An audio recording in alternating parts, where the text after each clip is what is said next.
Bismillahirrahmanirrahim. Assalamualaikum warahmatullahi ta'ala wabarakatuh. Alhamdulillahirabbil alamin wa sallallahu ala sayyidina Muhammadin wa ala alihi wa sahbihi wasallam, amma ba'du. Ada kejanggalan kalau tidak mau dikatakan kejahatan terhadap pendidikan yang saya lihat itu hasil dari UGM ya. Isunya tidak terlalu banyak di blow up sekarang karena memang ada permasalahan yang lebih menyita perhatian begitu daripada quote and quote ya kejahatan pendidikan yang saya lihat ada di UGM itu. Karena ya sudah mulai masuk ke dalam politik praktis, kemudian meskipun tidak secara langsung begitu ya, kemudian gestur-gestur di dalam memberikan penjelasan mengenai isu yang kontroversial, kemudian ketidakteguhan mereka di dalam katakanlah pola pikir ilmiah itu dilakukan oleh UGM itu, sehingga beberapa akademisi sebagaimana telah dibahas itu banyak sekali menghujat lah katakan kepada UGM ini. Dan dalam beberapa hari begitu ya, 1 atau 2 hari itu selalu ada muncul para akademisi-akademisi yang mengkritik UGM dari hal ini. Nah, yang mana alhamdulillah ada juga kritikan yang bisa kita lihat dari Pak Nurdin ini ya. Ini Pak Mursi, Pak Mursi. Seingat saya ingat nama akhirnya saja itu. Beliau ini zaman saya kuliah itu warawiri di televisi nasional menjelaskan tentang ekonomi, dan beliau ini on point ya, jika menjelaskan sesuatu itu ya komprehensif, kemudian tajam, baik sekali. Dan kita akan melihat bagaimana pandangan beliau terhadap UGM, tidak terlepas di dalamnya karena UGM itu ya dia sebuah institusi yang mana institusi itu dia tidak hidup pada kenyataan, yang hidupnya itu adalah orang-orang yang ada di dalamnya, ya tidak bisa dilepaskan dari rektor-rektor yang ada begitu, termasuk Bu Ova yang sekarang ada di situ. Kita akan saksikan bagaimana Pak Nursi ini mengomentari UGM ya. Saya senang kalau misalkan ada hal-hal yang mengomentari UGM itu karena ini penting dalam dunia pendidikan dan penting dalam pola pikir kita. Ini kita akan saksikan ya. Terima kasih. Assalamualaikum warahmatullahi wabarakatuh. Waalaikumsalam warahmatullahi wabarakatuh. Yang pertama saya ngucapin selamat buat Dr. Tifa, Dr. Rismon, dan satu lagi Roy Suryo, Dr. Roy Suryo. Selamat, ini pembuktian bahwa kerja ini kerja ilmiah, bukan kerja politik. Garis bawahi, ini kerja ilmiah, bukan kerja politik. Kalau dia masuk ke ranah politik, itu artinya pertarungan kebenaran. Bukan kebenaran politik, tapi kebenaran ilmiah. Ya, ini dalam konteks launching bukunya Roy Suryo itu ya, Jokowi's White Paper, yang mana memang seharusnya disikapi juga dengan ilmiah. Maka satu kebenaran ilmiah mestinya dibantai dengan kebenaran ilmiah. Gugurkan dia secara ilmiah. Jadi bukan digugurkan dengan kekuasaan politik. Ya. Menggugurkan kebenaran ilmiah dengan kekuasaan politik itu sama dengan kita mundur berabad-abad lalu. Kita mundur ke seperti Galileo. Kita mundur juga lebih jauh lagi ketika ya namanya orang-orang cerdas cendekia seperti Buhari Muslim dan kawan-kawan itu terkena menghadapi kerajaan. Ya, sebentar. Nah, itulah yang saya pahami bahwa apa yang dilakukan UGM ini adalah kejahatan terhadap dunia pendidikan. Itu yang kita lihat. Entah mungkin ini akan dibahas oleh yang bersangkutan ini. Ini Pak Ihsanuddin Mursi. Rismon, Tifa, dan Roy menghadapi suasana seperti itu. Maka kata kunci pertama adalah hadapi kebenaran ilmiah ini dengan kebenaran ilmiah. Itu yang pertama. Yang kedua, ini menyangkut soal walaupun mereka lulusan UGM dan mereka bangga dengan UGM, saya punya catatan tersendiri tentang UGM. Ya, nah ini mulai nih. Ketika Joko Widodo kampanye pada 2014, ada satu tokoh UGM yang menyatakan, kalau Joko Widodo terpilih, maka dolar akan menjadi Rp10.000. Oke, ini catatan ya. Ini adalah fakta. Dari apa yang kita dengar dari beliau, ini adalah fakta. Ada akademik Sivitas Akademika UGM mengatakan apabila Joko Widodo terpilih maka rupiah akan menjadi 10.000. Itu kan fakta ya, perkataannya, bukan rupiah jadi 10.000-nya tuh, perkataannya ada. Ingat tokohnya siapa? Siapa tokohnya? Udah meninggal. Benar sekali. Tony Prasiantono. Dengan bangga dia dalam sebuah TV menyatakan jika Joko Widodo terpilih maka dia akan menjadikan $1 sampai dengan 10.000. Tapi sebelum itu ada perdebatan saya menarik di Fakultas Kehutanan. Teman-teman, ini berkaitan juga dengan situasi akademik. Lawan saya Sobari Arusijito dihadiri oleh mantan Menteri Kehutanan Jamaluddin Suryo Hadikusumo, ya, era Soeharto. Kami bicara tentang bagaimana kehutanan di Indonesia dalam kajian buku tersebut. Saya melihat ada pembelaan besar-besaran dari UGM. Nah, kaitannya dengan Tony Prasiantono terbukti bahwa UGM sesungguhnya sudah berpolitik. UGM sesungguhnya sudah berpolitik. Kasus berikutnya adalah sebelumnya, pernah ingat kasus Budiono, kasus Senturi? Ingat ya? Lagi-lagi rektorat juga membela habis-habisan Budiono. Ya. Korbannya saya. Korbannya saya. Dengan cara tidak fair, Humas Rektor menyatakan Ihsanuddin Nursi bukan staf ahli Pusat Studi Ekonomi Kerakyatan. Padahal saya punya surat keputusan rektor. What's the point? Lagi-lagi rektorat melakukan tindakan politik. Sebentar. Nah, itu yang saya maksud. Masuk ke dalam politik praktis ya. Dalam hal ini misalkan menaikkan elektabilitas salah satu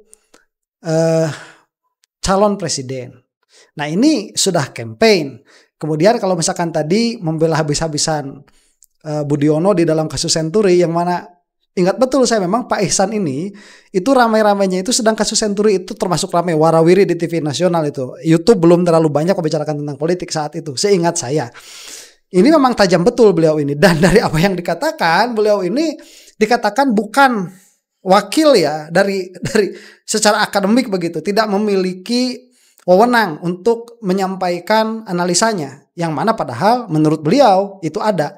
Nah, ini juga sudah tidak ilmiah begitu. Kalau ada ya buktikan secara ilmiah dia ada, kalau tidak ada ya buktikan tidak ada. Ya beliau ini mengatakan ada.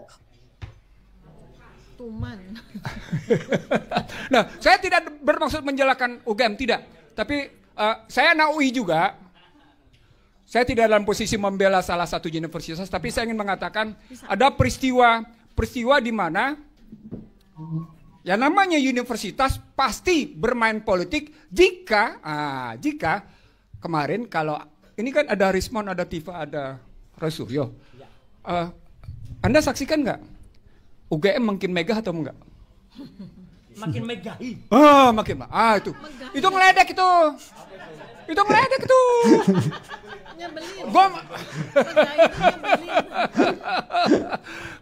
Teman-teman sekalian, ini saya ngomong sambil dengan rasa tidak enak.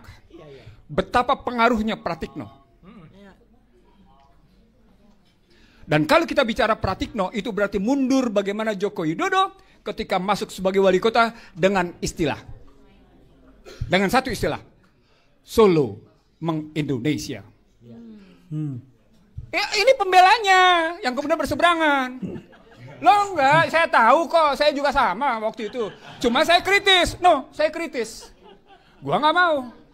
Poinnya adalah jadi satu soal ini dunia akademik, lawan dengan akademik. Dua, kampus di Indonesia tidak pernah terlepas dari panggung politik. Tidak peduli itu UI, tidak peduli itu UGM, tidak peduli itu ITB, termasuk. Kasus ITB terakhir ingat kasus KPU? Iya dong. Iya Sirekap, terbukti. Jadi itu poin berikutnya, poin terakhir. Ya. Teman-teman sekalian. Ingat kata ya. Saya bilang sama Rismon. Ini menarik.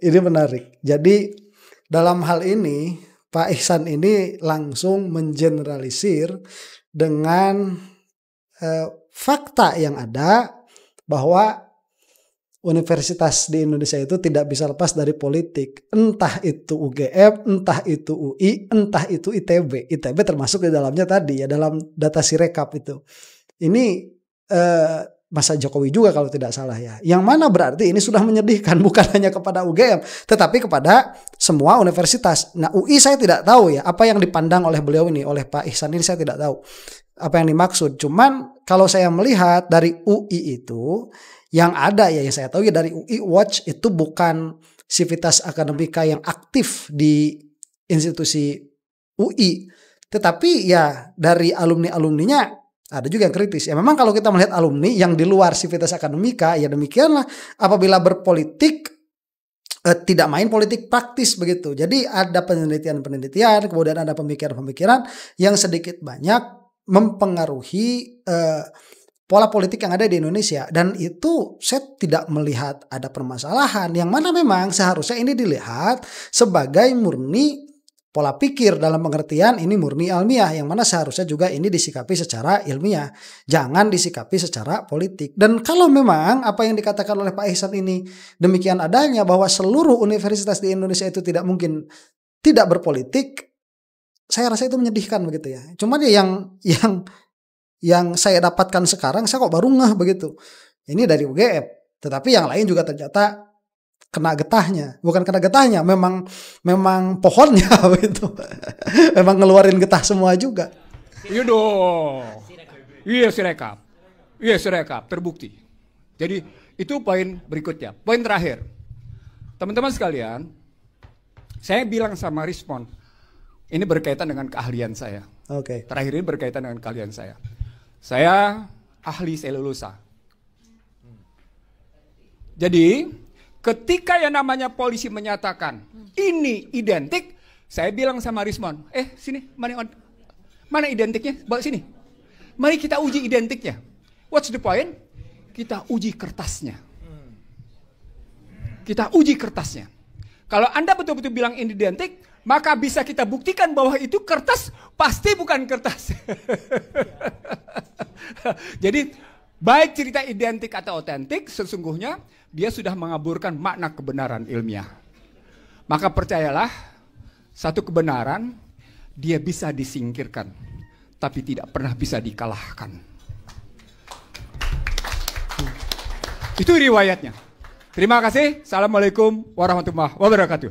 Waalaikumsalam warahmatullahi wabarakatuh. Nah, ini singkat ya apa yang dikatakan oleh beliau, cuman maknanya memang dalam. Jadi yang kita butuhkan sebagai bangsa Indonesia itu adalah introspeksi ya.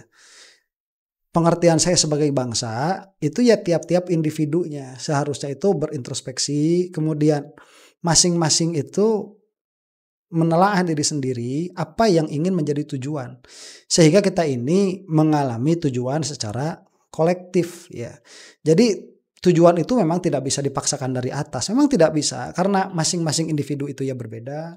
Kemudian pertimbangan setiap individu itu berbeda, tetapi kita bisa sampai pada satu poin ya. Jadi apakah Indonesia ini mau menuju kemajuan ala Barat, ala Eropa, ala negara-negara materialis dan negara-negara komunis, yang mana pada akhirnya puncak keberhasilan mereka itu ada pada gedung-gedung bertingkat, kemudian ada pada transportasi yang lebih cepat, kemudian ada pada katakanlah nilai-nilai sekuler yang ditanamkan. Apakah itu masa depan yang diinginkan oleh Indonesia? Atau Indonesia ini ingin menjadi negara yang bukan hanya selamat di dunia, tetapi juga selamat di akhirat.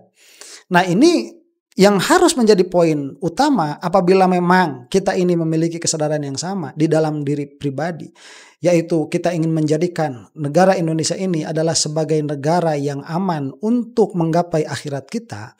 Maka salah satu yang harus dibenahi itu bagaimana kita jujur di dalam melihat sebuah kebenaran tanpa ada intervensi, tanpa ada pengkaburan, tanpa ada bias. Karena pada akhirnya i'tikad yang sahih, ya, keyakinan-keyakinan yang benar dari nilai agama itu akan kembali kepada kebenaran yang tidak tertutupi. Makanya kita tahu salah satu namanya Allah itu adalah Al-Haq. Dia yang maha benar. Yang maha benar Al-Haq itu dalam pengertian kalau kita berbicara tentang hak, tentang benar, kita tidak bisa terlepas dari Allah Subhanahu wa taala. Yang mana apabila kita mau kenal kepada Allah Subhanahu wa taala, kita tidak boleh melepaskan diri kita dari kebenaran. Nah, kebenaran ini tidak boleh ada usaha untuk menutupi, dan salah satu cara untuk memulainya itu dari kasus-kasus remeh dan receh seperti ini, supaya sedikit banyak kita ini sebagai manusia menyadari keistimewaan kita sebagai manusia, yaitu kita memiliki kemampuan atau diberikan kemampuan oleh Allah Subhanahu wa taala untuk melihat dalalah, melihat dalil-dalil kecurigaan atas suatu perkara, ya, kemudian konsekuensi dari perkara yang telah terjadi dan lain sebagainya. Nah, apabila ini sudah di cut off sedari awal, sudah diputus oleh institusi pendidikan itu sendiri, yang mana tadi sekali lagi ini sebetulnya adalah karena orang-orangnya, maka tinggal menunggu waktu. Indonesia ini tidak akan memiliki masa depan, tidak akan memiliki tujuan, dan ya kita hanya bisa menyelamatkan diri pribadi masing-masing, yang mana Indonesia ini akhirnya akan terlalu besar untuk kita pikirkan. Nah, ini mudah-mudahan kesadaran kolektif ini bermula dari diri kita. Belajarlah berpikir dengan baik supaya sedikit banyak kita bisa melihat bahaya apa sebetulnya yang menyerang bangsa Indonesia dalam pengertian individu-individu yang ada di daerah Negara Kesatuan Republik Indonesia ini. Demikian sedikit banyaknya untuk video ini. Mudah-mudahan kita dapat mengambil manfaat dari apa yang dikatakan oleh Pak Ihsan ini. Jadi kesimpulannya ya menyedihkan, karena universitas-universitas itu sudah melakukan tindakan politik praktis. Wallahu ta'ala a'lam bishawab. Assalamualaikum warahmatullahi ta'ala wabarakatuh.